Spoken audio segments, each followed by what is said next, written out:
Now, I would like to invite questions from the floor. Yes. Hello. Hello, ma'am. I'm a student of journalism at Christ University, and recently I've been an amateur RTI activist myself. And on a couple of occasions in my local panchayat, when I sought for information, I had been threatened by the members of panchayat. So this is the moment when I felt that the anonymity clause with regard to right to information is extremely important, and it has been practiced in some of the Western countries. So how do you view anonymity as a tool to further empower the Right to Information Act?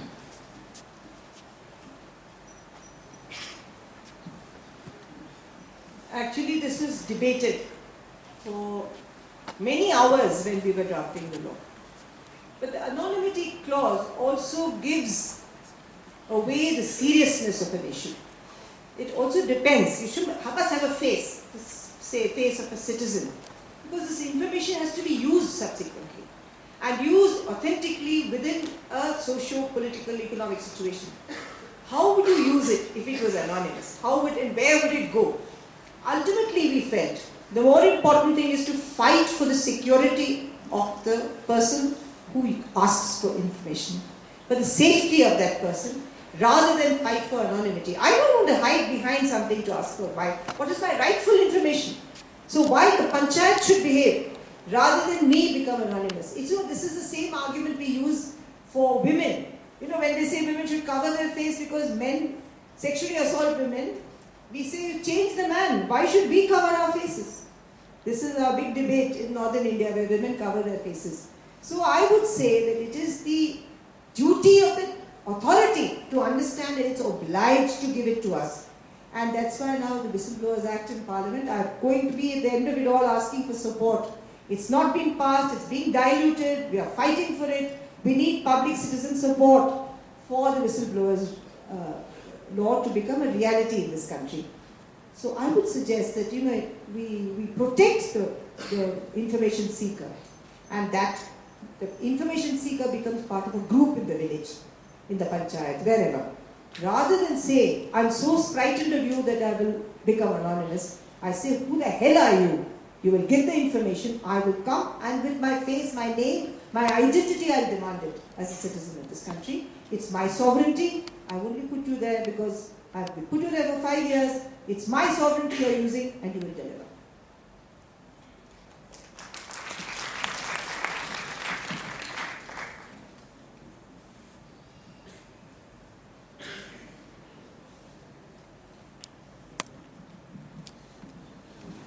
Anybody? Loud enough. You have given so much emphasis on the Indian Constitution, yet you refuse to register your society. Why that was? I would have followed the law and fight with it. So why you are so reluctant to register as a registered society? Because most of us register the society. What was the gap? There is something which overrules the registration of societies, which is in the preamble to the Constitution, which gives me the right to fraternity. It's a fundamental right. It's not ruled. If there is a clash between the Societies Registration Act and my fundamental right to form a fraternity, the right to form a fraternity overrules the other right. And I may, as Indian citizen, want to or not want to register. There is no obligation to register. There's so many institutions that are not registered. Religious institutions, some of them are not registered. Some, friendship societies are not registered. But our accounts are audited. We have a website and our accounts go up every year. Every single pie we take, there is a receipt. So that is all clear. So we're not financially opaque. But we want the right to form a group of individuals with their own ethical standards. And it's also a reason that the Narmada Bachao Andolan is also not registered. Because we don't fit into any of the existing procedures. They all demand that you must have a hierarchy. There can never be a society or a trade union or anything registered where there is no hierarchy. Everything demands a hierarchy. So for that reason, and we don't want to deal with large amounts of money in any case. All that we deal with is our honoraria, which is the minimum wage. All of us in KSS draw the minimum wage as salary, and somebody or the other, some friend gives us that wage, and public funding and crowdfunding is how we carry on. So we felt we're quite okay. And our public accountability system is that even the Magsaysay Foundation money did not come to us. The money went straight into a Janhit Trust. In fact, I left the money in Manila till the foundation was registered. This Janhit Trust was registered, and the money from the Magsaysay Foundation came straight to Janhit Trust. So we are very quixotic, but we feel that the less money we have, the better it is, and the closer we are to a non-acquisitive society, the better it is. The closer we are to people, the better it is for the kind of politics and the kind of world that we want to, at least for the next 20 years, etch in India. All these things are relevant. It's still debatable. We can wonder whether we should or shouldn't. Periodically it comes up and periodically it gets shelved again. But it's not evading the law. That's what I wanted to say.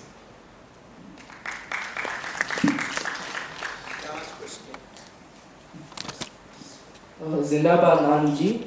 So it's been 10 years since we have got the right to information. So I want to know, to fight against the fight against anti-corruption and accountable government isn't over. So what do you think would be the next step after we seek this information? What can we do with this information to make a more transparent government? Thank you. See, actually the second step is accountability. The first step is transparency. Even transparency is not fully there now. Actually we printed some postcards, 10 years of RTI, and the graphic designer friend of mine, he said one key opens all locks. Actually we had it up there for sale and then we decided it was too esoteric, but you can take one. And we showed a series of doors and he opened only one door. He said all the doors are still locked. Section 4 of the Act is not in place, which means that all government departments have to sue or want to put out their information is not in place. So many things are not in place. So the transparency issue itself is not in place, but we have lost 50 people killed because they sought information in India. That's also the truth. They have been shot, they have been lynched, they have been beaten to death.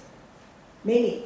In Rajasthan, 2, in Jharkhand, 3 or 4, in Bihar, 3 or 4. The biggest numbers from Maharashtra, from Pune, from Bombay, outside the High Court in Ahmedabad, killed because somebody asked for information about graft and occupying forest lands, which was the Gir forest lands. All this, the sand mafia, the liquor mafia, every mafia, you touch them and they react. But the funny thing is that every family where they have lost people, they continue to fight. The issue really is that we have to now fight for accountability. And the accountability, again, must be a mass campaign. It cannot just be the Lokpal.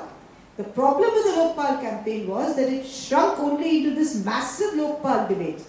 They had this one massive law which would be more powerful than the judiciary, the legislature and the executive.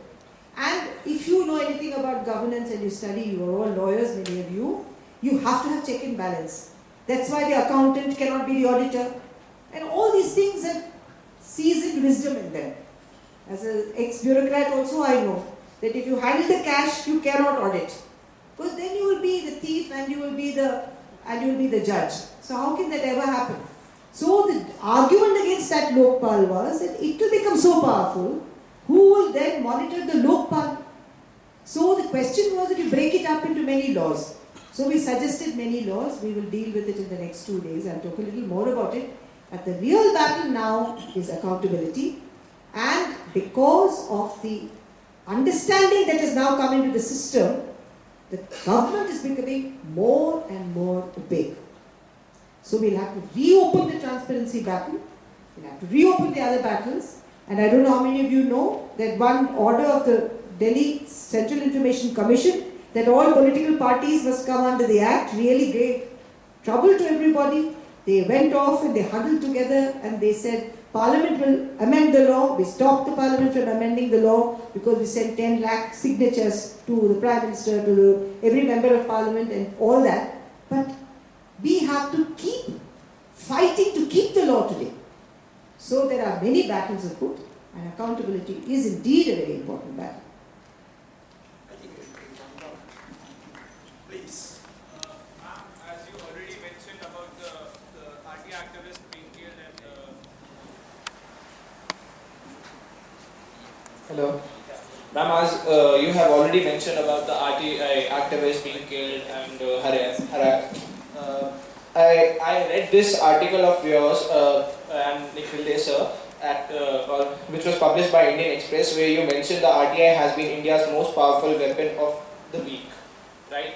Ma'am, don't you think after coming, after getting to know that these people are being killed, which are fighting for their fighting for the justice, and still, I give you an example of Vasudev Adiga. He filed RTI for land dispute, and he was killed by 7 suspects, and all the 7 suspects were given bail. So, don't you feel there is some injustice towards them? Well, I'll answer the first part of your question. I'll have to see Adiga's case. I'll first have to look at it and then I'll answer. But the first part of the question is, there are, at a rough estimate, 8 million users of the RTI in India every year. Now, out of that, 50 have lost their lives. Yes, they have. But for the rest, what does it deliver? Rations, medicines, succor, teachers. Systems have responded to crisis, land records, right to land, women's issues, related to sexual crimes. So many things have now become part of the public discourse in the public domain. The genetic modification of seeds of the brinjal, they were able to stop it at some time because they got information about the negative impact of it. The Adarsh scam, all the scams have come out because of RTI as well.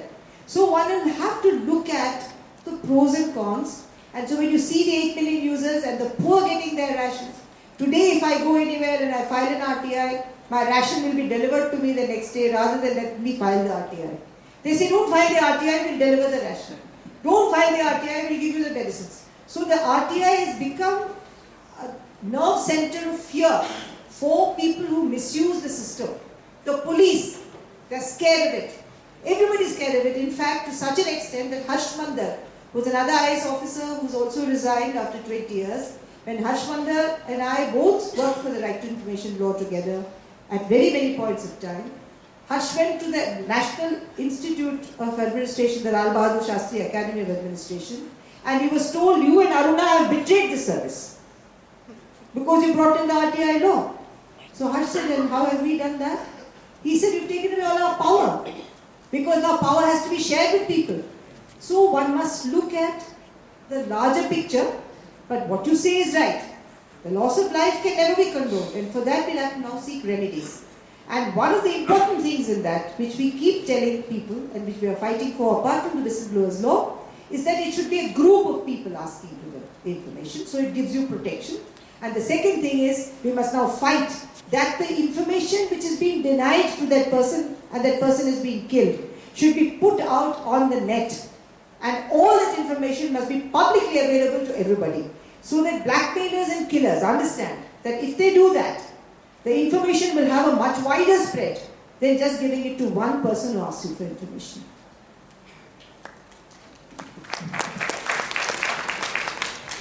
So, I think you will give me 2 minutes to express our gratitude to Dr. Arunaji. Dr. Arunaji, you began the second lecture by saying that you are not a teacher but a speaker. Listening to you, we are convinced that you are both a teacher and a speaker. And when I was listening to you about your history, I thought the best lesson you taught us is what Mahatma Gandhi told us.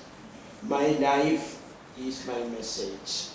And for us, your life is your lesson and message for us.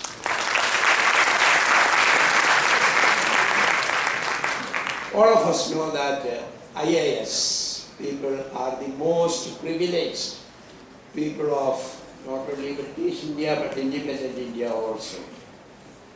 Most privileged. The courage to abandon the IAS and to work for the marginalized, neglected, oppressed people is the best message and lesson for us. Thank you. Thank you for the talks, and above all, thank you for your life and message. Thank you.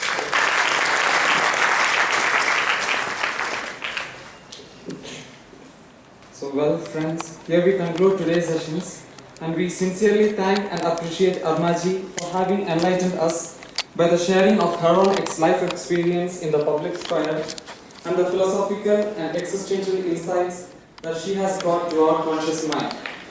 We expect that tomorrow and day after, Arnaji will continue this discourse and lead us further forward to realize our responsibility to enlighten and empower ourselves as well as all those whom we reach out.